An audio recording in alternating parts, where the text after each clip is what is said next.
Bonjour aux lecteurs de notre chaîne YouTube et aux membres du forum de rcmac.com. Alors aujourd'hui je vais vous faire une vidéo spéciale option pour les Tamiya TT02. Alors TT02 c'est une voiture qui se vend beaucoup, c'est vraiment des super caisses, hein. Je vous en ai déjà présenté plein. Là par exemple il y a la mienne, bon il n'y a pas la carrosserie dessus mais c'est celle qui va me servir d'exemple, c'est ma Lancia Rally, et dessus il y aura une carrosserie mini bientôt. Et donc elle est déclinée avec plein de carrosseries. C'est vraiment pour ceux qui, moi je trouve, pour ceux qui veulent se faire plaisir à monter une voiture sympa. C'est pas trop cher. Et voilà, sauf elle est un peu dépouillée d'origine. C'est pour ça souvent, comme elle n'est pas vendue à RTR, hein, c'est des kits à monter. Donc dedans il y a toujours le contrôleur et le moteur. Mais il y a plein de questions. On me pose souvent des questions pour me dire, je comprends, hein, les débutants ils sont un peu perdus avec ça. Qu'est-ce que je dois prendre en plus? Voilà, on a besoin de quoi quand on prend un TT02, mais c'est aussi valable pour les TT01, enfin toutes les Tamiya du même type.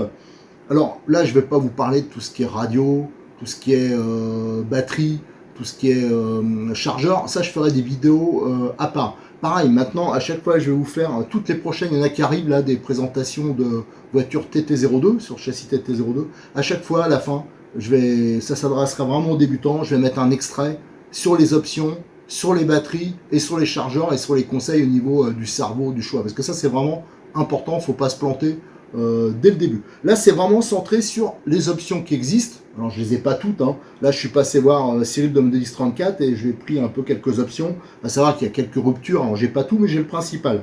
Et je vais essayer de vous dire ce qui est utile, ce qui est moins utile, ce qui est fait pour faire beau.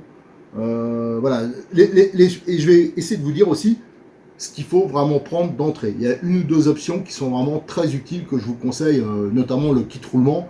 Ça me semble absolument nécessaire de le prendre en plus. Voilà, allez, on va regarder ça plus en détail et on prendra comme exemple mon TT02, là, le châssis que j'ai, où il y a déjà quelques options. Voilà, vraiment les options que j'estime utiles.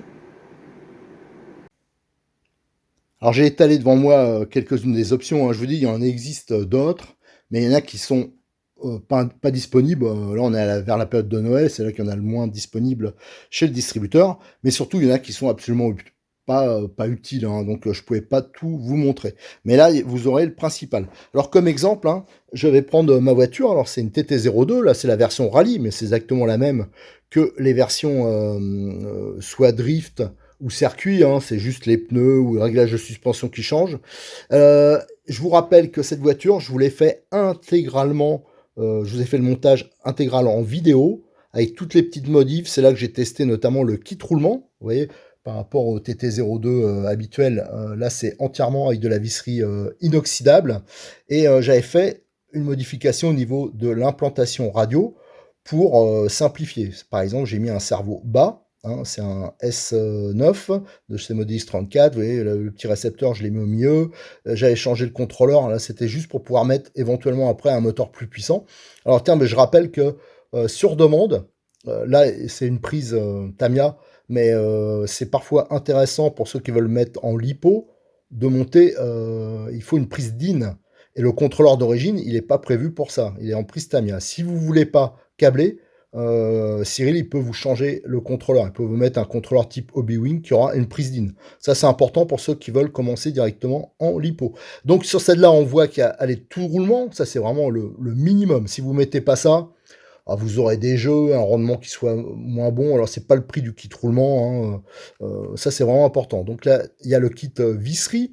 Si vous utilisez le kit visserie, alors moi, je trouve que c'est plus joli, c'est plus pratique, c'est plus balèze. Regardez bien la vidéo montage que j'ai fait parce que j'indique qu'il y a certaines vis qui sont un peu plus longues, tout ça, donc ça c'est indiqué dessus.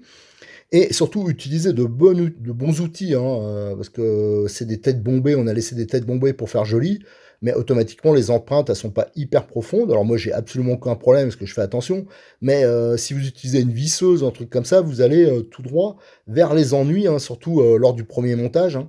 Donc, et voilà, il faut vraiment des outils de qualité. On voit dessus que j'ai mis un petit radiateur alu pour le moteur. J'ai mis l'option cardan central alu avec les noix. Ça, j'avoue que c'était plus pour me faire plaisir. À mon avis, ça n'a pas une grande utilité, mais c'était une des options Tamiya qui est pas trop chère. J'ai dit, bon, j'ai sauté dessus. Alors là, j'avais pris un petit risque. Hein. J'ai supprimé le sauve-cerveau. Bon, je vous conseille pas de le faire spécialement, mais là, j'ai un cerveau à pignon métal, sur roulement.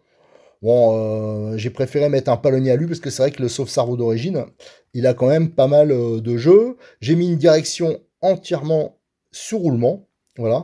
Et chose que j'ai pas encore faite, c'est pour ça que je l'avais pas fait rouler, c'est que j'attendais que les options amortisseur hydraulique soient de nouveau disponibles. Donc ce qui n'était pas le cas au moment où je l'ai monté. Donc ça, il faut que je le rajoute et pour que je finalise la voiture. Et là, bon, il manque la barrette, mais parce que je sais pas retrouver où je l'ai mis, mais moi j'ai la barrette option que j'ai montée dessus pour me faire plaisir. Toujours pour me faire plaisir. En dessous, on voit c'est toute la visserie inoxydable aussi. Voilà, donc j'ai quand même pas monté des trucs de folie. Hein. Je vous dis, ce qui est vraiment indispensable, c'est le kit roulement. Le reste, voilà, après on peut se faire plaisir. Je vous dis, le kit visserie, pour moi c'est un plus aussi, mais voilà, bon, c'est différent. Alors, justement, le kit roulement, je vais vous montrer. Donc le kit roulement ici, alors j'ai pris celui de Modélis 34, hein, il est moins cher, hein, moi je trouve qu'il a aussi bonne qualité. C'est la référence M123. De toute façon, je crois que c'est proposé quand on va dans le menu. Enfin, de toute façon, vous allez dans les options TT02. Ce qui est bien sur son site, c'est vraiment bien classé. Il y a les options, toutes les pièces et options TT01, TT02, c'est vraiment séparé quand vous allez dans la rubrique Tamiya. Là, c'est le kit visserie, donc le M1343. Donc, vous voyez, vous avez, je crois, 74 vis inoxydables. Il y a même du rab. Tiens, là, une petite option. Alors, ça, c'est pas du Tamiya. Alors, moi, je ne l'ai pas mis, mais ça, je le mettrai par la suite. C'est les biellettes de réglage. Hein. Donc, c'est en fin de compte la biellette qui va de la commande de direction jusqu'au petit pont, là, qui relie les deux bras pas de suspension, de direction en aluminium. Hein. Donc ça, c'est pour le rendre réglable avec les pas inversés. Et ici, on a les biellettes de direction qui sont pas réglables d'origine. Là, c'est pour les rendre de réglables. Donc ça permet de régler le pincement. Voilà, donc ça, c'est une petite option pour ceux qui maîtrisent un minimum quand même ces réglages ou qui veulent se faire plaisir parce que c'est bleu, c'est joli. Bon, voilà. Après, qu'est-ce qu'on a? Les fameux amortisseurs. Alors ça, quand ils sont disponibles, il faut sauter dessus parce que il y a les 4 dedans. Déjà, c'est pas trop cher. C'est quand même un gros plus. Alors par contre, il faut mieux mettre de l'huile silicone. Ils fournissent de l'huile dedans, mais c'est mieux quand même de mettre de l'huile silicone par la suite. Et les amortisseurs, c'est quand même un gros plus. Sauf qu'ils sont souvent pas... ils sont rarement dispo en grande quantité. Alors toujours là, j'en ai pas encore pris parce que... parce qu'il en reste pas beaucoup et je veux pas dépouiller Cyril. Moi, je lui prends vraiment des pièces comme mon pote, qui nous rend beaucoup de service, c'est grâce à lui qu'on peut faire tout ça. Je lui prends vraiment des pièces quand il a de l'avance. Hein. Je veux pas priver quelqu'un qui a un TT02, par exemple, de son jeu d'amortisseur. Alors pour l'instant, j'attends un peu, parce que là, pour la période de Noël, c'est en rupture chez le distributeur, et il en reste pas des masses. Donc ça, quand vous pouvez, si vous pouvez, vous avez le budget, c'est quand même pas mal d'avoir ça en plus. Ici, alors ça, c'est pour les TT02, j'avoue, alors là, j'ai type S. Alors ça, j'en ai présenté dernièrement des types S. C'est une cale en aluminium avec des inserts réglables. Ça, je vous avoue que je connais pas assez. Ça, faut vraiment que je fasse le montage. C'est prévu d'une voiture de ce type-là. Donc c'est un peu différent au niveau des cales. Donc ça, je vous dirai exactement si c'est bien ou pas. Mais pour l'instant, je peux pas vous donner... voilà, je sais que Cyril en vend régulièrement. Il m'a dit, mais on n'a pas de retour. Ensuite, qu'est-ce qu'on a? On a, alors ça, il y en a qui prennent. Bon, c'est la couronne haute vitesse, ils appellent. Donc la différence, c'est qu'elle est sur un moyeu en aluminium. Voilà, bon, c'est joli, c'est peut-être plus solide, je sais pas. Donc ça, c'est une des options que moi, j'estime pas spécialement utile. Après, nous avons la barrette d'accu qui maintient l'accu. Elle est en plastique d'origine. Là, on l'a en fibre. Et avec un support de transpondeur, voilà. Ça, c'est une petite pièce que je me suis pris, parce que c'est joli, bon, voilà. C'est c'est pas hyper utile, mais de temps en temps, il faut savoir se faire plaisir. Là, par contre, on arrive dans les pièces vraiment utiles. Vous avez le support moteur en alu.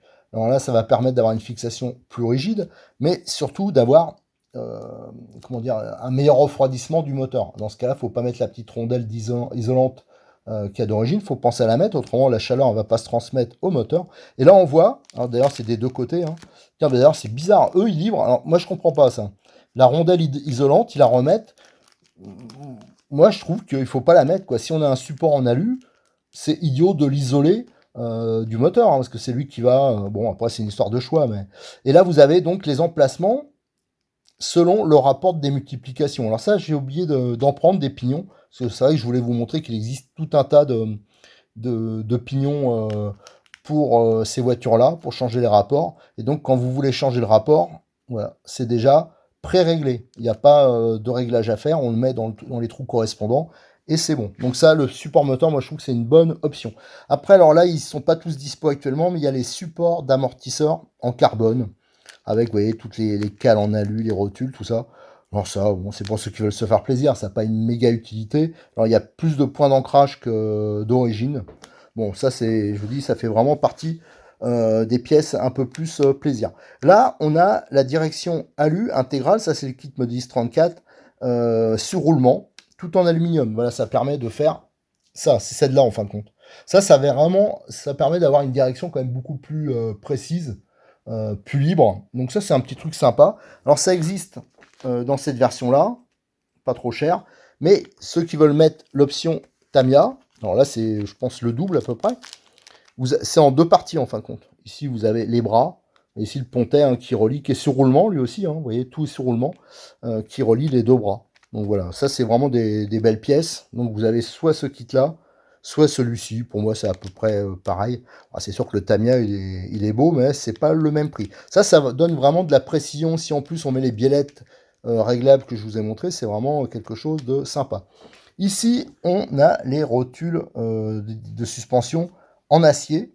En fin de compte, elles vont ici. D'origine, elles sont en plastique. Bon, pareil, ça c'est plus pour se faire plaisir. Hein, c'est une option, voilà. Après, nous avons les bras supérieurs de suspension réglables. Donc, c'est pour remplacer ceux qui sont ici. Alors ça c'est pareil, ça peut être utile, c'est pour ceux qui commencent à maîtriser les réglages, hein. Là on peut jouer sur le carrossage de la voiture, donc vraiment les réglages de la voiture, donner plus d'appui, enfin voilà, c'est vraiment quelque chose qui peut être très utile, mais il faut savoir régler sa voiture. Donc là il y a des pas inversés qui se mettent là et ça permet, avec une petite clé, on peut régler facilement, mettre du carrossage négatif, du positif, enfin ce qu'on veut. Donc ça, c'est plutôt un truc pas mal, mais ça s'adresse aux gens qui qui maîtrisent un peu les réglages. Si on donne ça vraiment à un pur débutant, qui n'a pas trop de notions, il peut faire un peu n'importe quoi. Donc autant garder les bras d'origine. Ici, on a, c'est les joints, c'est les sorties de différentiel en acier. Oh, pareil, je sais pas trop si ça c'est pour mettre, je pense, faut déjà les cardans qui correspondent. Ouais, je suis pas persuadé que c'est hyper utile, mais bon, il y en a, si on veut se faire plaisir, pourquoi pas. Ici, on a toute la partie, c'est le sauve-cerveau. Je vous ai dit que le sauve-cerveau plastique d'origine, il y a quand même du jeu. Donc ça, c'est l'option Tamiya. Donc j'avoue que je l'ai pas essayé, mais c'est sûr que c'est une belle pièce et en plus, ça doit donner... voilà, c'est un système de ressorts métal, alors que d'origine, c'est des ressorts plastiques. Donc c'est sûr que ça doit être quand même plus précis et mieux. Ça, c'est une pièce qui est souvent montée hein, sur les TT02, donc c'est pour monter ici.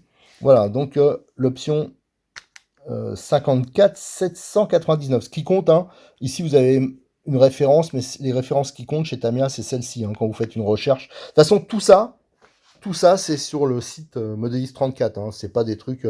donc c'est quand même hyper facile à trouver. Là, on a les cardans centraux, enfin les noix de cardan centrale, hein, 54 502, donc c'est celles qui vont ici et là. Voilà, donc c'est le jeu de deux.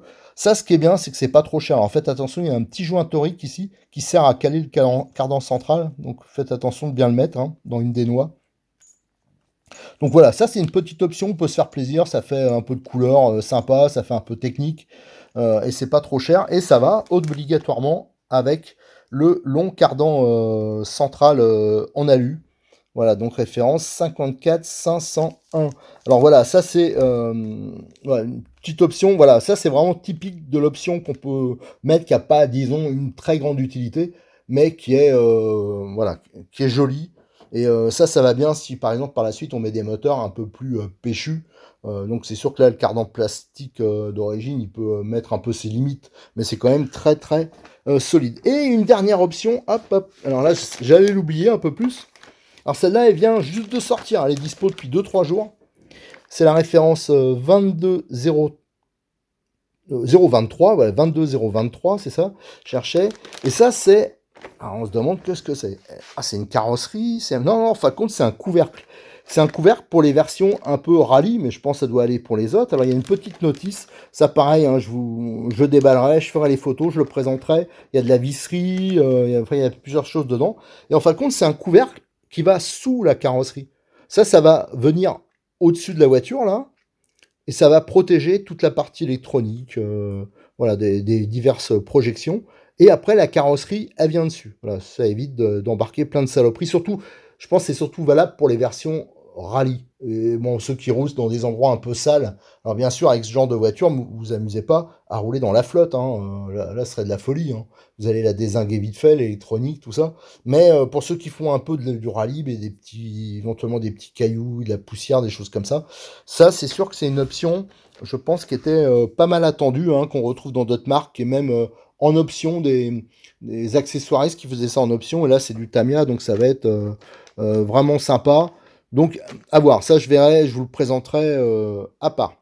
Allez, voilà tout ce que je voulais vous montrer hein, pour les options TT02. Alors pour le reste, hein, toute la partie comment dire électronique, équipement, tout ça, je vous le dis, à chaque fois je vous fais un extrait de vidéo sur les présentations. À chaque fois que vous avez une présentation de voiture TT02, là depuis 2-3 semaines, je fais ça, je rajoute automatiquement un petit chapitre sur les options, sur les batteries et sur les chargeurs. Tout ça pour essayer de vous donner quelques notions de base.